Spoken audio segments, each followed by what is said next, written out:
guys, welcome to Architecture Unknown podcast. Here with me today are the usual suspects, Dan and Charlie, both co-founders of Architecture Unknown. And today we're going to be talking about food and architecture, both considered creative art forms, but both generate very different feelings. But before we go into the main meal of our podcast, we're going to just first give you our quick news reel. Essentially, this is rehashed news from Arc Journal and Arc Daily for those of you who can't be bothered to read it. You're welcome. But yeah, exactly. An open letter was sent to Chancellor Rishi Sunak and Cultural Secretary Oliver Dowden calling for urgent financial support for the creative industries from the government, highlighting the thousands of creative organisations that are falling through the gaps in existing government support measures. This builds on previous reports from the second coronavirus survey conducted by Architecture Journal, showing that 1 in 10 practices fears that it is in danger of going under.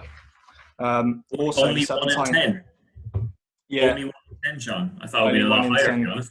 Also, the Serpentine Gallery 2020, designed by Johannesburg-based architects, Counterspace, will not be built due to the COVID-19 outbreak and subsequent lockdowns. Good news is that it is now been extended to a 2-year commission and will be built in the spring of 2021.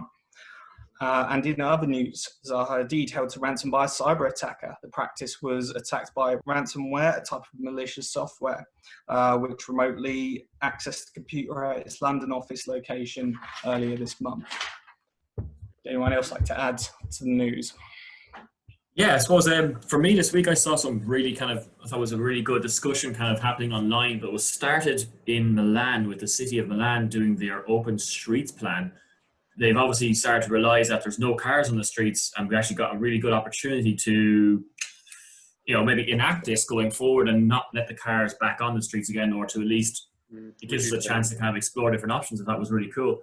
I know, thankfully, our local mayor in Manchester has, tweeted that he might be interested in it as well. So I'm not holding my breath on those kind of things in Manchester, as we have some very, very, very poor infrastructure for bikes, and no matter what we do, we seem to be still building for the car. But it does give us hope that maybe some other cities can move forward and actually show that a better way forward into the future. And maybe this is one of the positives that come out of some of the lockdown and the measures that are happening. There's a positive, which is less cars on the street and less dependence on cars, and that will flow back into planning policy and architecture, because unfortunately that's the car is still the hub of all of what we do in many ways. We could highlight a few things from Manchester at some point, but I think that maybe is a whole podcast in itself, which we might get into. There's a few other things I want to quickly highlight as well. Just go to the Place Northwest. There's a really good article on the retrofit plans of both the mayors of Liverpool and Manchester to retrofit rollout with retrofit plans across the Northwest. Also as well, check out Altrincham FC's new plans for their football stadium. It's a really kind of mix between the community effort and trying to kind of grow the club as well, and the community around the football ground. Really, really cool designs. Not overly sure if the roof is actually maybe the best way forward, but it's very cool looking. Also as well, some of the great news for a lot of people in Manchester is that the London Road fire station plans have been approved by the new plans, should we say, which depends on how way you look at. Probably don't go as far as the old plans, but it's great to see that's moving forward, and one of Manchester's iconic buildings will be moved forward into doing, get the next phase of hopefully development by Allied London. So good stuff there for everyone involved. There's a few other things around, but that's, I think, is what's really caught my eye over the last week or two. My piece of news relates sort of similarly to Dan's first, about the ageing ideology underpinning a lot of development in Manchester. Recently, anyone will have seen that Renaker has been approved for their 2 new towers at the Crown Road, Owen Street, sprawling mega out of city centre development. I've got a bigger dick than you. Yeah. Two new towers, innovatively named the Blade and the Cylinder. One is a rectangle, the other one is a cylinder. And like I was saying, Dan speaking specifically about cars, but is this development model? now defunct and of the 20th century, when we should be thinking about the 21st century. And actually that brings us on to our main meal, if I may, Sean, to steal your metaphor of the day, talking about food and architecture. You had to make such a big deal about it as well, didn't you? I could have said it. Well, we do love a pun here, and you know, some very kind of old dad jokes in what we do. But yeah, A dad joke. Nothing wrong with a dad joke. I'm just saying we're massive fans of that. You know, maybe we do a podcast on best dad jokes, but maybe that's for another day. That and good beards. Yeah. I mean, when getting back to the topic, guys, when we talk about food and architecture, what sort of spaces come to mind when we start talking about this topic? Yeah, it's interesting. For me, it's not a spatial thing in lots of ways. It's actually a systems thing. So maybe you can come back to me at the end when we can get onto that. But yeah, I think the food process of supplying a city is by far the most important integration between food and architecture. Interesting. I suppose my take on it is kind of starts with how, you know, food is a basic requirement, and so is shelter, and they're intrinsically linked into identity and culture. Even the processes, you know, on a very basic level, kind of follow a very similar formula. You create food with a bunch of ingredients. If the ingredients are incorrect or incorrectly assembled, just like in an architecture building or space, they don't work, and you end up with poor food and poor architecture.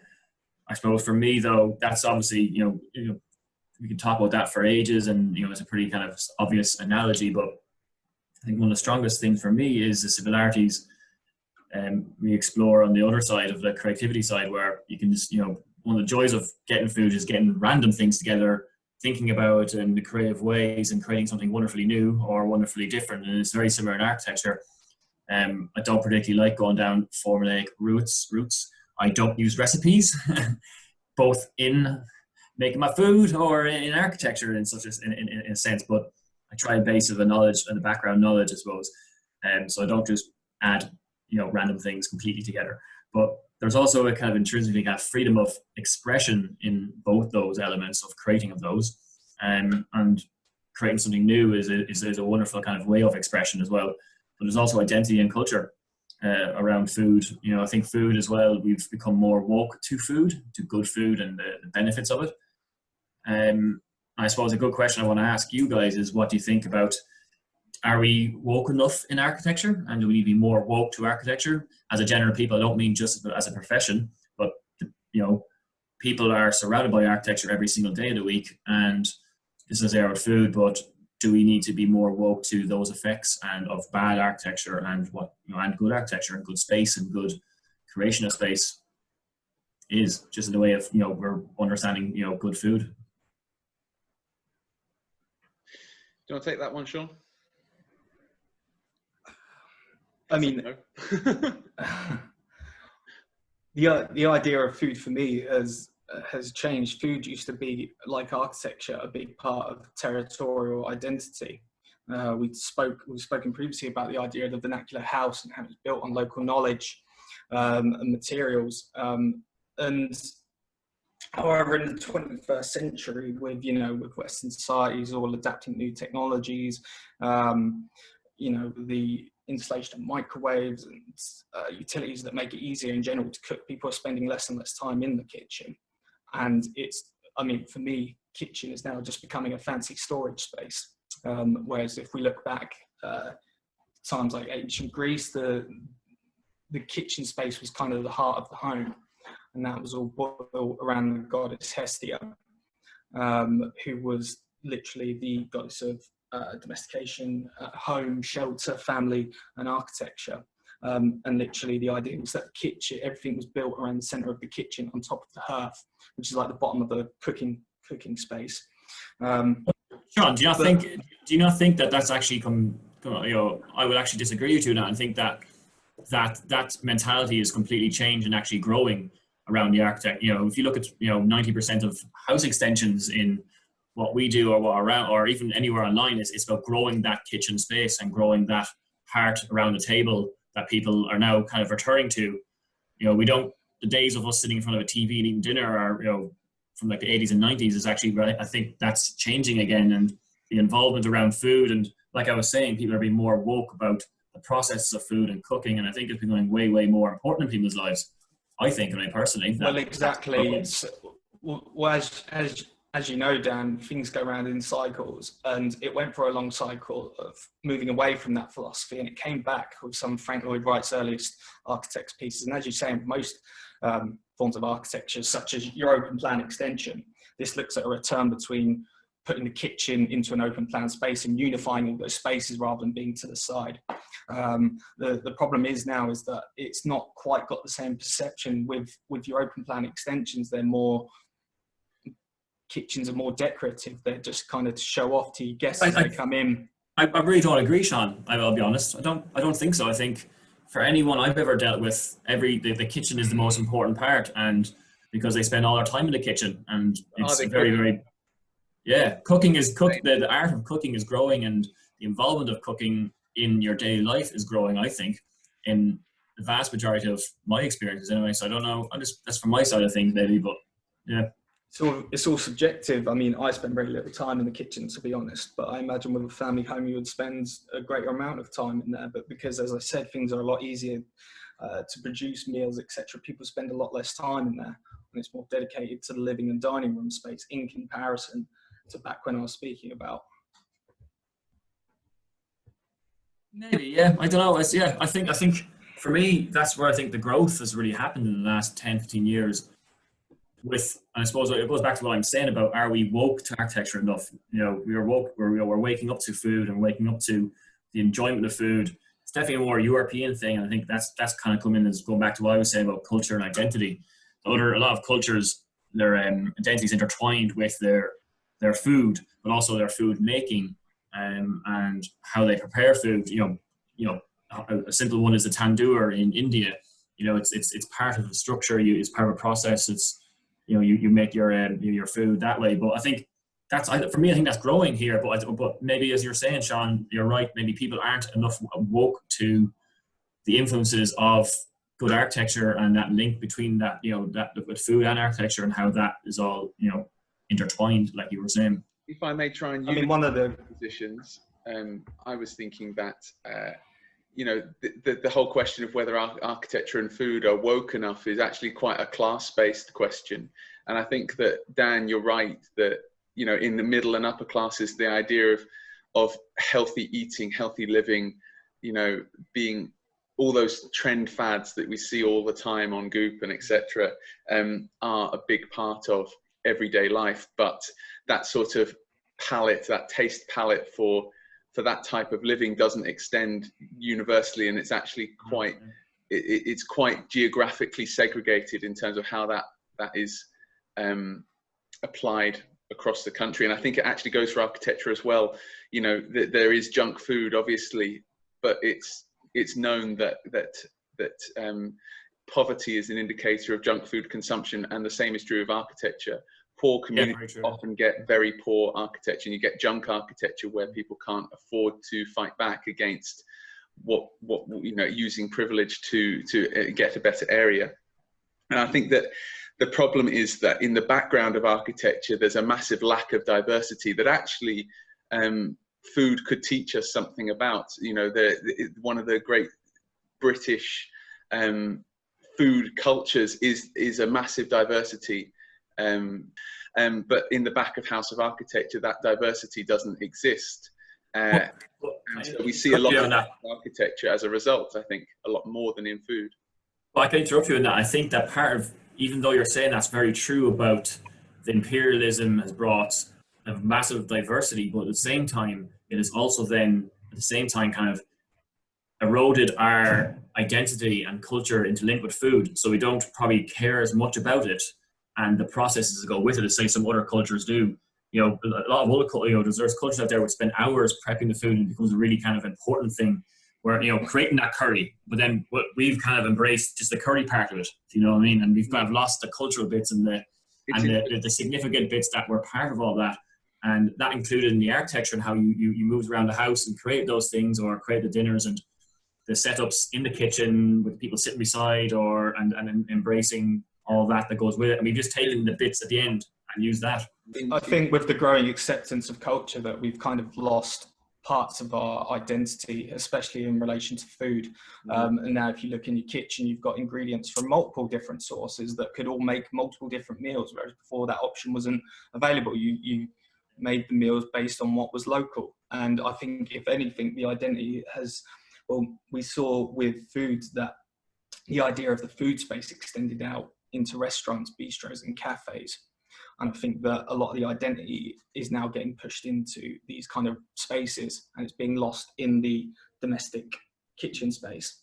How would you guys react to the statement that both food and architectural culture have moved significantly towards the visual end of the spectrum? People like to be seen in those bistro spaces, but also, irrespective of what sort of socioeconomic bracket you come from, looking healthy is more important than eating healthily. And same with architecture, that idea that, you know, the facade is everything. The look and I think it's not as bad in food as it is in architecture. I think it's definitely more on the visual aspect. I think there's a lot of shite out there built that's, you know, told, oh, it's luxury and all this kind of stuff. I do think that even in the last 3 or 4 years, people are really starting to really embrace the nutrition side of good food as well. It's a long way to go still, I'm sure, but I think it's further along than architecture is. And that's what I mean about, I think people are a lot more woke to good food and good good, you know, nutrition than they are on the architecture side of things. They're not on the same level anymore. They obviously still got both long ways to go, but I think one is definitely worse than the other on embracing and understanding that side. I think that's certainly a more generational thing, with the younger millennial generation being open to different fad diets, as Charlie was saying, whether it's pescatarianism, veganism, etc. But it's quite interesting that people are shifting away from the previous generation's kind of dietary expectations, and now people are exploring different dietary fads. On a flip side, actually, you could say that, yes, it's actually getting worse on architectural sides for that generation, especially. They're getting more woke and more understanding of food, but their actual, because, you know, firstly, they won't be able to actually buy houses or really participate. We're building smaller flats, smaller houses for those people as well. So actually, they're losing out on the architectural side of things. It's expanding, whereas junk food is reducing. Yeah, but shit architecture is fucking increasing, unfortunately. You know, so it's really getting better. It's, you know, good architecture is getting less and less, I think. But yet we're sold that it's better architecture. As well, on the flip side, isn't it? You know, check out all these luxury apartments, but are they really luxury? Is there any real thought process on how we actually live and interact being going into those designs? And, you know, like we're talking about the food as well, and the preparation of food, like you were saying, Sean, it becomes just a thing in a corner. It's the kitchen in a corner where you throw in a bit of pasta or whatever, or just. And it's the same on a city level as well. The whole, all cities, every building that is in an urban environment rests on food supply chain that can span thousands of miles, imports across multiple different regions, and is ultimately quite vulnerable in many ways. We may well see, I think, in the future, a refocusing from a sort of statutory building legislation standpoint to protect general food supplies, and make them more localized. I genuinely do, because I think as we start to come to terms and come to grips with the ideas of underpinning sustainability, we will start to see that the only way of really living sustainably is to live locally. And I think that local food production will become a similar emphasis in all buildings as sustainability is today. I think, you know, not to in the interesting that. Yeah. I agree with you, Charlie, but I don't think our visions of how that will work are different. I could maybe see someone like Sainsbury's creating their own local food production area. I couldn't see like a food production skyscraper for Sainsbury's. Exactly. I couldn't see lots of little individual small growing spaces. We already have them. People don't use them because mainly I go to Sainsbury's to get all of the things I want. I don't go to 4 different places to get what I need. I was thinking, personally, I think if it was to actually manifest itself, it would be almost sort of like alongside the construction infrastructure, the community infrastructure levy. So it would be almost like a tax on building to secure local food supplies. Okay. But only applies at buildings above a certain level or a certain size or a certain type. I don't know. Because so it wouldn't affect your whole house extension, but it might affect the new building towers that are out there. I can't see how that would be allowed. I don't see how builders and developers would actually would. Yeah, I don't know. I see what you're coming from, but put it this way: those developers place an enormous pressure on the supply chains of cities by building extra houses and encouraging people to live there. Surely there's, in the same way as now we think, oh, you know, obviously if they're building those buildings, they have to have car parking, they have to have new roads. In the future, we will start to say, well, if they're building those buildings, then they have to provide some form of offset for food scarcity and ensuring local supply lines. There's actually a lot of interesting projects where they utilize the roof space as the new growing space. Yeah, but I mean, on all fairness, like, you mean, you can't live off those kind of things. You know, I mean, they try. You know, that's I'll go back to when I was in Russia. I learned about how that was very big back in the days of USSR, when obviously there was food scarcity and elements of that, and everyone could, work for themselves. That's a real socialist ideal, of that. And I don't know if our economy can handle that, or our economic system. But I think, can you imagine, those 4 towers of Owen Street, on every balcony, people growing vegetables and stuff. I don't know. It would be a complete redesign of how we live and redesign of how we build. And I think people aren't ready for that, or many years. I think you'll end up sooner building skyscraper greenhouses and stuff in cities. I think think more likely is that if it was some form of monetary reimbursement or such, it would actually be diverted towards rural economies. And how would that change the way in which city dwellers interact with the rural environment? If the rural probably zero. It wouldn't make a difference, because the money is. What happens if farming became the national, became again this idea of like a national infrastructure in itself, not just something that provides only a small amount of the food we actually need, but was so central to our existence as a country that it was allowed or encouraged to become more diverse, to not just buy Monsanto GM crops and actually became a space for community in itself. And how would that, if that was the case, would we see a difference in this sort of reification or loss of countryside as an actual active space rather than a leisure space for people who live in cities? Well, I don't think that'll happen, because people in the cities are always still so and utterly devoid of understanding of how food and production works. And unless they're forced to pay or work themselves, they still won't give a shit. So I don't think that'll change. They'll still see the countryside as a place where they got to play. And I think they will always need that, because our cities are set up in a way where there's nowhere for us to play.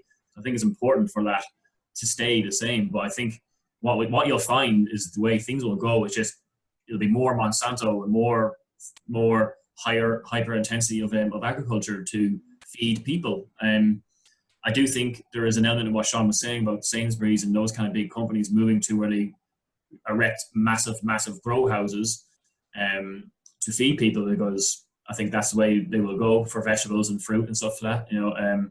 Because of climate things, growing beans, in certain plants in the UK you can't do. That's where we go from abroad. So the only way to do that is to unless we change to a seasonal diet, which is very, very difficult to sustain for the whole population. I think we'll find that people, or whether people change, it's easier for people to redesign those things and create those big farms and all to keep people's desires, I suppose, to feed people's desires. I don't see the whole of 60 million plus people changing their diets and everything to match. I think it'll be quicker. It'll happen the other way around. I think it's easier the other way around. I mean, you might be right. But how does that contrast with, for example, just to bring up your piece of news earlier about Milan and the potential for disruption at a city and a regional level that is at its heart democratic? Will we see future disruptive events in our global economy changing our mindsets as societies so rapidly and so much that actually what was previously considered to be unthinkable, where these big companies wouldn't handle all this stuff for us, becoming normal. We're excluding. I don't think so. No. Companies will change. Companies will change when they have to. Look at COVID-19 and what it's done to our scenarios with the office space. Everyone is now working from home, something that previous bosses would never have even thought of, that it wasn't possible. People won't change until they have to do it. And the same goes for the way that we eat food and how we, produce it. But you just got to look at you just got to look at the amount of people who the percentage of people who are vegetarians and veganism. It's growing, but it's still only 3 or 4% of the whole population. It's really, really small. And like you're saying, Charlie, it probably does need a big seismic shift.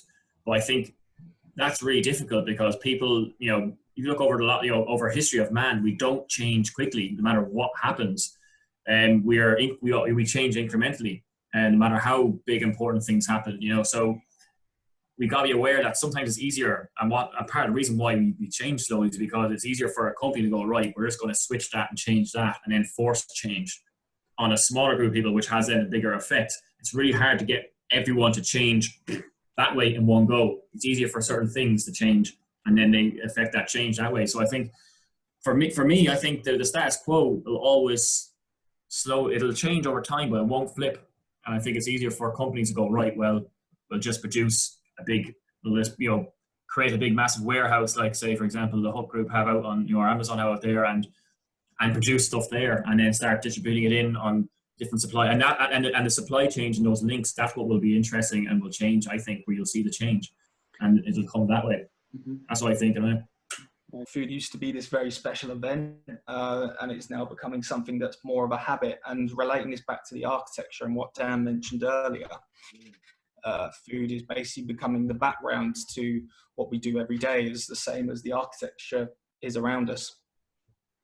I think we need to change that. We need to start realizing that there's more. Architecture and food have got to come back into the sphere of recognition, and so we have a better understanding of that. And I think by doing that, we'll create better spaces, better food, better enjoyment, and we'll be able to tie all those things together, because I think they're so fundamental to how we live as a species, and we've kind of allowed that to fall to the background. And I think we need to bring it back to the front again, forefront of thinking. Completely agree. Moving on then, and to finish off, a hot or not section. We finish our podcasts every week with this. Okay, so my wonderfully hot building is Peter Besley's Couldrey House. It's in Australia, because I have a real love of Australian architecture, and part of the reason why I picked that, even though it's not from the UK, is I want to highlight some of the wonderful work that goes on down in Australia. There's a real freedom of expression, and some just beautiful thought, detail, design, I think. So you got to check that out. The building, the main thing about it is that he's built the house in white brick, but with oozing mortar. So the building kind of looks like how do you describe it? Like a cake, or oozing kind of icing around. But again, it's a monolithic form as well. The image will be shown here, and there's a real kind of beautiful contrast between the monolithic form and the texture of the brick and the mortar. There's a really fine detail on the front of the house as well, over the door, you'll see.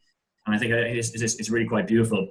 It's interesting how there's no windows to the front. I'm not overly sure about that relationship, but the whole back of the building then opens out completely with glass sliding doors to embrace the nature around them, and obviously then so that the inhabitants internally feel they're outside, if they've stepped back in out of the urban realm into a kind of more rural realm, even though they're still in a very urban setting. And I think that's a really wonderful kind of juxtaposition between that. And obviously it's one of the reasons I went for the brick and the monolithic form is a lot of, he says, architecture in the area beside it. The houses always are built in a very kind of more delicate way, and they need a lot of repair. So this is kind of a reaction to that. And I think check out a lot of the architecture in Australia, especially the houses. It's really beautiful. Can you imagine telling the bricklayer that he didn't want those bucket handle joints or flush joints? He wanted the mortar to ooze over the edge. Ooze out. He's like, yes, brilliant. Slap it on, lads. Slap it on. Fire away. No need to worry. Would have been either a very traumatic experience or an experience. Yeah, absolutely. Yes, so man. for my not hot building, this is it. As you can see, the reaction of my fellow hosts kind of sums it all up. Where do you begin? It's marketed as a high tech, whatever that means, building. It's in Cambridgeshire. It's £825,000 for this. I don't know where to begin with this. I mean, which front door do you use? Also, do you park your car in the Is garage? that 2 units merged into one? No, it's not, unfortunately. No, it is literally it is the house, one house. Yes, your front garage you can't access. Maybe they're thinking ahead and realizing that people don't use garages, so they're like, well, this is where you store your rubbish or your Amazon packages. You're completely misunderstanding it. It's clearly going to be a Thunderbird 2 palm trees down moment, where they drive their Range Rover up the drive. Don't worry, they've got it sorted, mate. Yeah, you're probably right, mate. You're probably right. If you look at them, we've got the interiors, and this I suppose is an example of what Sean was talking about earlier, with the kitchen just lobbed in the corner of a great big empty space. Like, oh dear me, I don't know.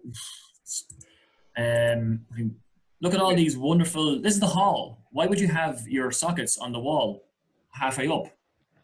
Are they putting TV screens in every single? It is high tech, so it must be TV screens in every single room of the house. This is a hall. I don't get it.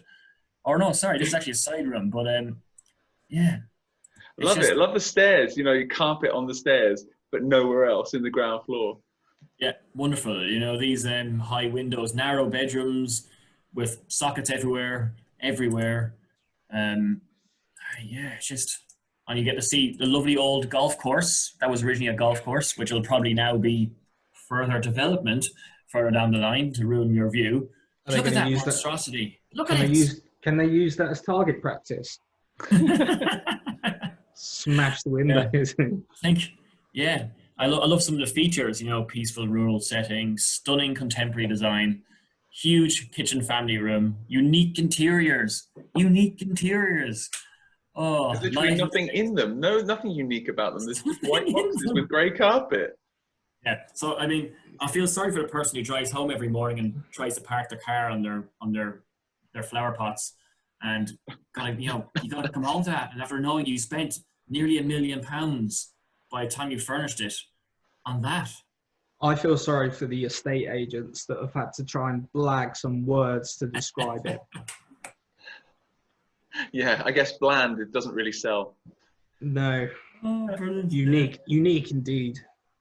Yeah, I mean, uniquely bland. I think I want to go back and check the planning documents and see which architect were involved, but I get the feeling there probably wasn't an architect involved, and this is, who allowed this, planning wise, but there's another development, if you look at the wider housing scheme, it's just, you can't walk anywhere. You have to drive everywhere. It's just the same. Have another look at the kitchen again. No pavements. Yeah, no pavements. Yeah, no pavements. It's just it boggles me just how many different things you can spot. It's just it shouldn't be. So yeah, this is my not of the week, and I think everyone can agree this is not how we should be designing houses, building houses, and locating houses in green space, in my opinion. On this note, guys, I want to add if you've liked our podcast, please like it and share it. Feel free to let us know what your thoughts are and what we've talked about. If you've got your own opinions on it, please do share. We would love to hear a discussion and see a discussion about what we've discussed and create a bit of friendly and informative discourse online and among friends, family, and the wider architectural community. Until next time. See ya. There, guys. And that's a wrap. Yeah. Right.